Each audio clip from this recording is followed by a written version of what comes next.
আসসালামু আলাইকুম everyone, welcome to my channel. আজকে আমি আপনাদের সঙ্গে শেয়ার করব পাউরুটি দিয়ে একটা সুন্দর এবং মজাদার ডেজার্টের রেসিপি। বাড়িতে থাকা উপকরণ দিয়ে খুব সহজেই এই ডেজার্টটা তৈরি করে নিতে পারেন।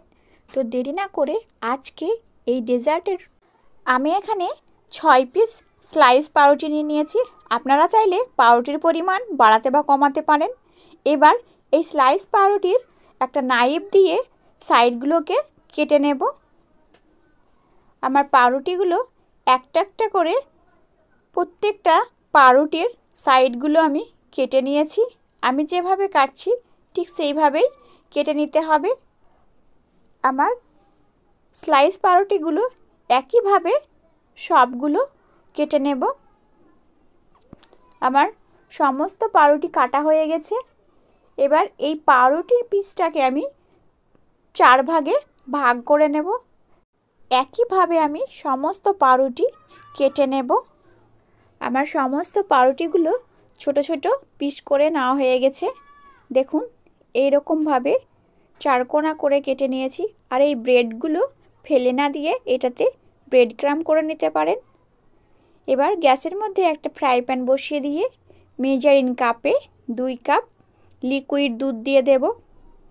আমার লিকুইড দুধটা দেওয়া হয়ে গেছে। এবার এটাকে কন্টিনিউ নাড়তে থাকবো।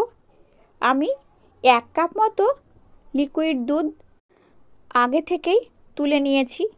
এবার যে তুলে রাখা লিকুইড দুধের সঙ্গে 1 চামচ মতো আমি কাস্টার্ড পাউডার দিয়ে দেব। এবার একটা চামচের সাহায্যে ভালোভাবে মিক্সড করে নেব। আমার ভালোভাবে মিক্সড করে নিতে হবে, যেন কোনো দলা না থাকে। এখানে উষ্ণ গরম দুধ নিতে হবে। আমার সুন্দরভাবে দুধটা কাস্টার্ড পাউডারের সঙ্গে মেশানো হয়ে গেছে।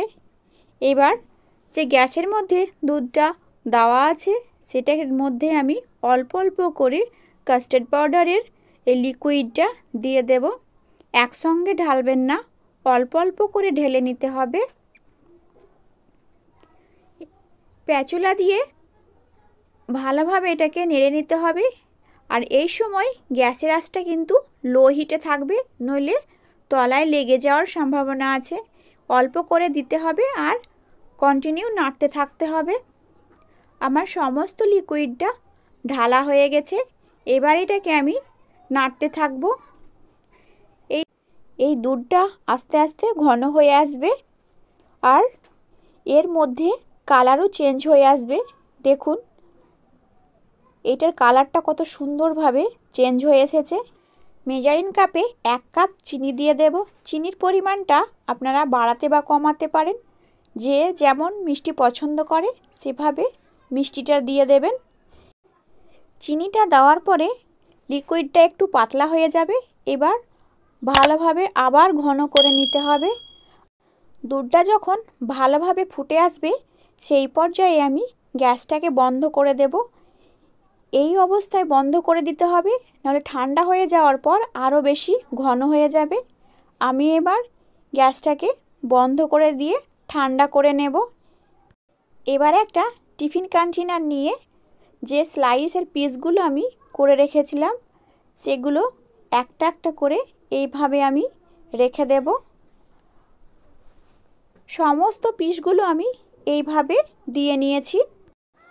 আমার পিসগুলো দেওয়া হয়ে গেছে। এবার যে দুধের মিশ্রণটা তৈরি করে রেখেছি সেটা ঠান্ডা হয়ে যাওয়ার পরে এই দুধের মিশ্রণটা এই পাউরুটির উপরে আমি দিয়ে দেব। লিকুইডটা গরম অবস্থায় ঢেলে দেবেন না, নইলে পাউরুটিগুলো একেবারে গলে যাবে।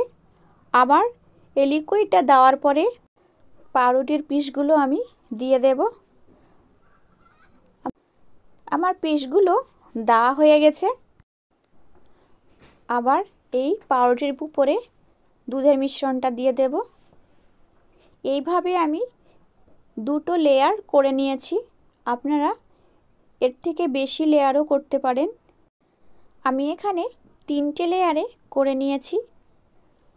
আবার এর মধ্যে পিস দিয়ে কভার করে দেব। হঠাৎ করে যদি মিষ্টি খেতে মন চায় তাহলে ঝটপট এই ব্রেড দিয়ে এই ডেজার্টটা আপনারা করে নিতে পারেন আর খেতেও অসাধারণ লাগে।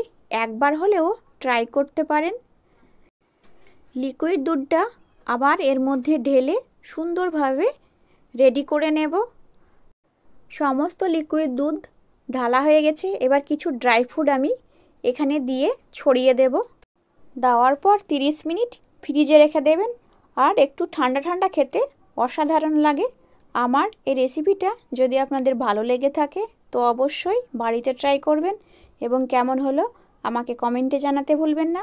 এই রেসিপিটা যদি আপনারা ইউটিউব থেকে দেখে থাকেন তো আমার চ্যানেলটিকে লাইক এবং সাবস্ক্রাইব করে দেবেন। আর ফেসবুক থেকে দেখে থাকলে পেজটাকে ফলো করে দিবেন।